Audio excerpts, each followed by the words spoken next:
বড় থালা খেতে ভালো লাগে।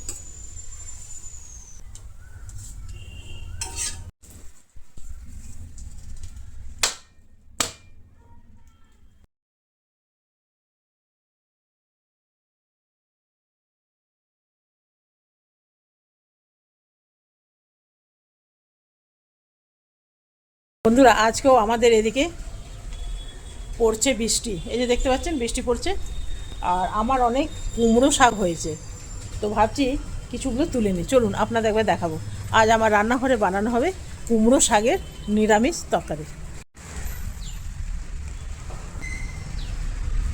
দেখছেন কচি কচি ডাটা, এই দেখুন জবা ফুলের উপরে উঠে গেছে। এই যে দেখুন,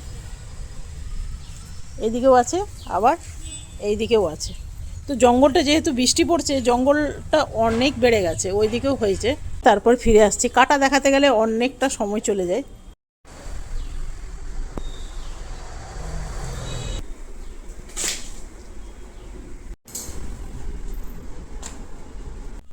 নমস্কার বন্ধুরা, আমার রান্নাঘরে আপনাদের সবাইকে স্বাগত।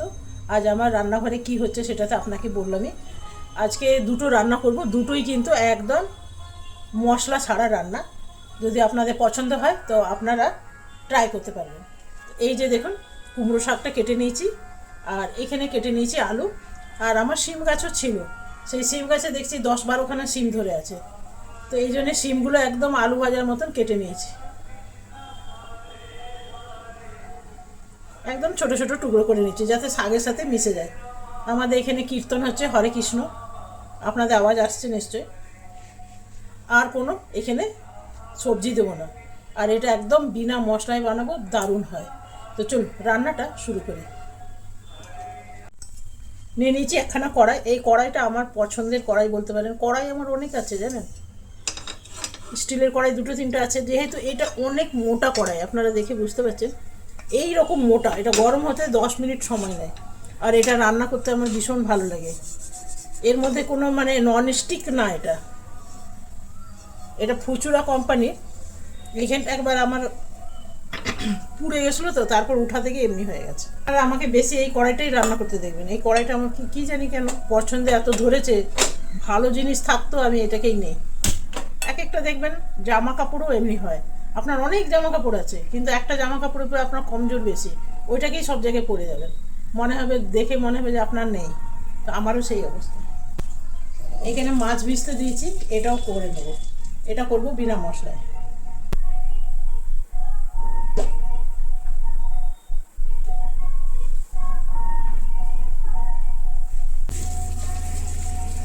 বলুন তো, বাজারেরগুলো আমাদের খুব ভালো করে ধুতে হয়। কোথা থেকে আসছে, কার কার কত লোকের হাত লেগেছে। এটা তো আমার বাড়ির, তো খুব একটা যদিও বৃষ্টি হচ্ছে কিন্তু মাটির সাথে লেগে নেই, গাছের উপরে উপরে উঠে আছে, সেই জন্য বালু বিশেষ নেই, আমার ধোয়া হয়ে গেছে। নিরামিষ শাক এইভাবে একবার বানিয়ে দেবেন। গরমকালে কার বলুন তো রান্নাঘরে থাকতে পছন্দ হয়? সেই জন্য যত শর্টকাট পারবেন রান্না করুন, আর খেতে অসাধারণ হয়। যে কোনো তরকারিতে যদি মশলা আপনি কম দেন না, তরকারির টেস্ট কিন্তু দুগুণ বেড়ে যায়। এটা আপনি মিলিয়ে দেখবেন। তো চলুন, কড়াইটা বসে দিয়েছি, গরম হয়ে গেছে। দেবো তেল, বেশি তেল দেবো না, শাকে বেশি তেল দিলে ভালো লাগে না। এইখানে দেবো খালি রাঁধুনি।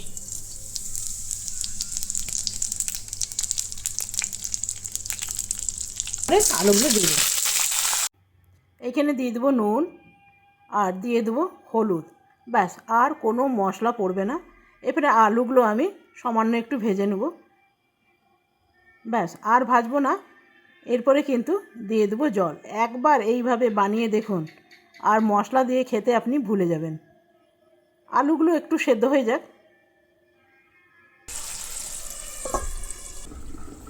এটা বন্ধুরা দেখে নিই একটু আলুগুলো।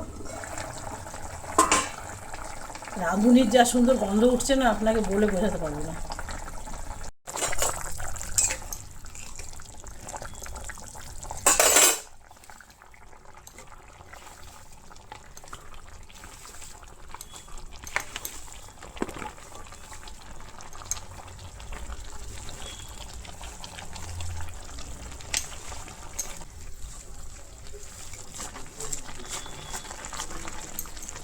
উপর থেকে দিয়ে দেবো একটু নুন, তাহলে তাড়াতাড়ি শাকটা সেদ্ধ হয়ে যাবে। দিয়ে দিলাম একখানা কভার।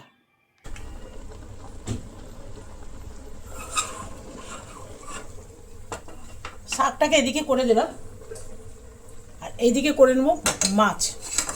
চলুন স্টার্ট।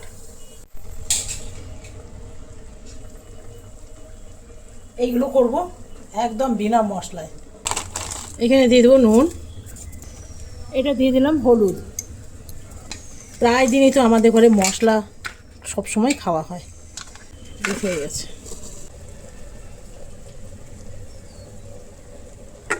কড়াইটার মধ্যে দিয়ে দেবো একটু নুন।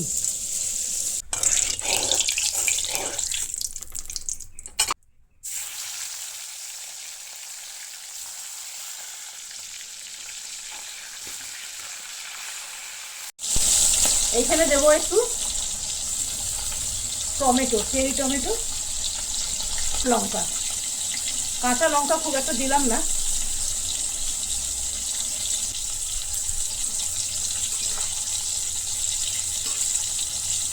গাছের শাক তো দেরি লাগবে না হতে।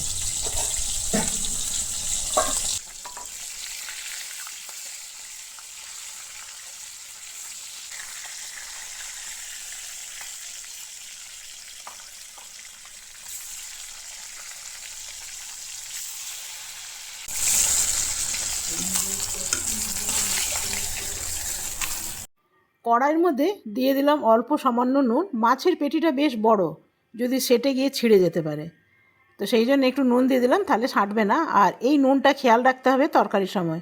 আগেও আমি নুন দিয়েছিলাম, আর একটু নুন দিয়ে দিলাম। নুন না দিলেও চলবে, পরে আমি টেস্ট করে নেব। তো এই রকম দুটো পেটি আছে, দুটোই আমি ভেজে নিলাম। দিয়ে দেবো এরপরে পাঁচ ফোড়ন। পাঁচ ফোড়ন আমি এই জন্যই দিই, অনেক রকম ফোড়ন থাকে তো। এরপরে দিয়ে দেবো টমেটো, আর দিয়ে দেবো দুটো কাঁচা লঙ্কা। এরপরে দিয়ে দেবো জল, ব্যাস, আর কোনো মশলা যাবে না। দিয়ে দিলাম তেজপাতা, আর দিয়ে দেবো হলুদ, আর দেবো একটু ঝাল লঙ্কা, একটু কালারও হবে আর ঝালও হবে। এরপরে মাছগুলো দিয়ে দেবো। এখন আমি নুন দেবো না, নুনটা আমি টেস্ট করে তারপরে দেবো। মাছগুলো দিয়ে দিলাম। এই তরকারিটা একবার করে দেখবেন, এটা শাশুড়ি স্পেশাল আমার রান্না, ভীষণ ভালো হয়। শাশুড়ি বেশিরভাগ সময় এইটাই বানাতো গরমের দিনে। তো মাছ রান্নাটা আমার রেডি হয়ে গেছে, এরপরে নামিয়ে নেবো। নুন আমাকে দিতে আর হয়নি। দেখুন কত চটজলদি রান্না হয়ে গেল না। এই গরমের দিনে রান্নাঘরে থাকতে ভালো লাগে না, এই রকম চটজলদি রান্না করে নেবেন। আজকের দুপুরের মাছের তরকারি বিনা মশলায় কেমন লাগলো অবশ্যই জানাবেন। এই মাছটা একবার খেয়ে আপনারা ভালোই হয়েছে, অসাধারণ হয়। আর খেতেও কিন্তু মশলাকে হার মানে বেশি ভালো, আপনার মনেই হবে না আমি সেকেন্ড টাইম আপনি আর মশলা দিয়ে বানাবেন। করে তো দেখুন। তবে ফোড়নটা আমি সব রকমই দিই, কখনো পাঁচ ফোড়ন দিই, কখনো কালো জিরে, কখনো রাঁধুনি, তবে পাঁচ ফোড়নটা আমি বেশ। এর মধ্যে দেবো এক চামচ চালের গুঁড়ো, এক চামচ। এটা দিলে একটু আঠা আঠা ভাব হবে, শাকটা খেতেও ভালো লাগবে। এটা একটু শাকের মধ্যে দেবো, যেহেতু বেগুন টেগুন নেই না, শুধু আলু আছে, তো সেই জন্যে এই চালের গুঁড়োটা একটু দিতেই হবে, তাহলে একটু আঠালো ভাব হবে। শাকে একটু আঠালো ভাব হলে ভালোই হয়। দেখলাম ডাঁটাগুলো সেদ্ধ হয়ে গেছে। এরপরে চালের ঘোলটা যেটা বানিয়ে রেখেছিলাম সেটা দিয়ে দিলাম। শাকটা কিন্তু আমার একদম রেডি হয়ে গেছে। যেহেতু বাড়ির শাক না, এত ভালো টেস্ট হয় কি বলবো। নিরামিষ রান্না তো, দিয়ে দেবো সামান্য চিনি। রান্নাটা আমার রেডি হয়ে গেছে, এরপরে নামিয়ে নেব। চলো, এটা এখানে নিয়ে নিয়েছি একটা বাটি, আর একটু ঝোল ঝোল রাখলাম, পরে কিন্তু এই ঝোলটা থাকবে না, টানিয়ে যাবে। দেখুন নিরামিষ রান্না কিন্তু শাক আমার রেডি হয়ে গেল। নিরামিষ শাক, আর চট জলদিও হয়। কোনো খুব একটা, অনেকেই আছে না সবজি খেতে পছন্দ করে না, তো শুধু শাক আর আলু দিয়ে দেবেন, সেটাও কিন্তু ভীষণ ভালো হয়। তো কেমন লাগলো বন্ধুরা অবশ্যই জানাবেন, কিন্তু খেয়ে আপনাদের একবার দেখবেন, নিশ্চয়ই কে বলবে এটা বিনা মশলায়। যদি বিনা মশলায় এত সুন্দর হয়, দুটো তো আকাশ পাতাল তফাৎ। খাবার কি দরকার প্রভু, এটা শুকনো ভাত দিয়ে খেতে খুব ভালো লাগে। এরপরে আমি আরেকটা জিনিস বানাবো, যেটা হলো আমি গাছ থেকে এখনই তুলে নিয়ে এসেছি। রান্না কভার দিয়ে রেখে দিই, তাহলে একটু গরম থাকবে। শীত হোক বা গরমকাল হোক, খাবার একটু গরম থাকলেই কিন্তু খেতে ভালো লাগে। এটাও দিয়ে দেবো কভার। এই যে এরপরে বানিয়ে নেবো শিম। এগুলো আমার গাছের শিম, আপনাদের বললাম না যে কিছুগুলো শিম ছিল, সেটাও আমি ভেজে দেবো। কিছুটা শাকে দিয়েছিলাম, আর কিছুটা ভাবছি ভেজে দিই। টাটকা শিম খেতে কিন্তু ভালোই লাগে। বেশি ছিল না, অল্পই গাছে পেলাম। এটার মধ্যে আর কিচ্ছু দেবো না, এটা ভাপে রান্না হবে। দিয়ে দিলাম নুন আর হলুদ, ব্যাস একটু নাড়াচাড়া করে দেবো আর দিয়ে দেবো কভার। শিমের জলেই কিন্তু রান্না হয়ে যাবে, আর এক্সট্রা জল লাগবে না, দিয়ে দেবো কভার। ব্যাস এটা বন্ধুরা ভাজবো পাঁপড়। আমি রান্না টান্না করে স্নান করতে চলে গেছিলাম, তো একটা পাঁপড় ভাজবো না সেঁকবো। নিয়ে নিয়েছি বড়ো থালা, তো এটা আমার ছেলের জন্য বাড়ছি, ও ছোটো থালায় খেতে পারে না, সেই জন্য একটু বড়ো থালা। আমারও একটু বড়ো থালা খেতে ভালো লাগে।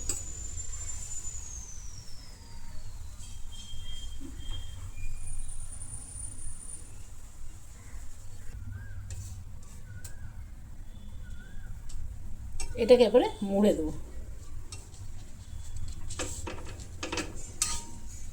হয়ে গেল। আরেকটা দিয়ে দেবো।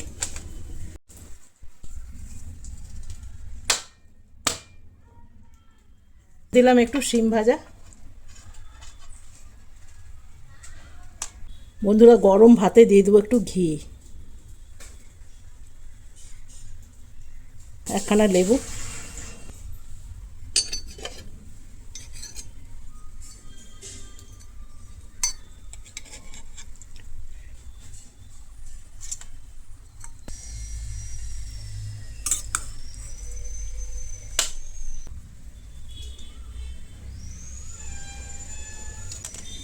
থালার মধ্যে কিছুই নেই, তবু মনে হচ্ছে যেন অনেক কিছু আছে, তড়ক ভড়ক কিছুই নেই। তো কেমন লাগলো বন্ধুরা অবশ্যই জানাবেন। ভালো তো বন্ধুরা এটা হলো ঋষির থালা। তো ঋষি একটু মাছের মাথা টাথা খেতে পছন্দ করে, সেই জন্য ওকে দিলাম মাছের মাথা। আর কেমন লাগলো অবশ্যই জানাবেন, ভালো লাগলে একদম লাইক করতে একদম ভুলবেন না কিন্তু।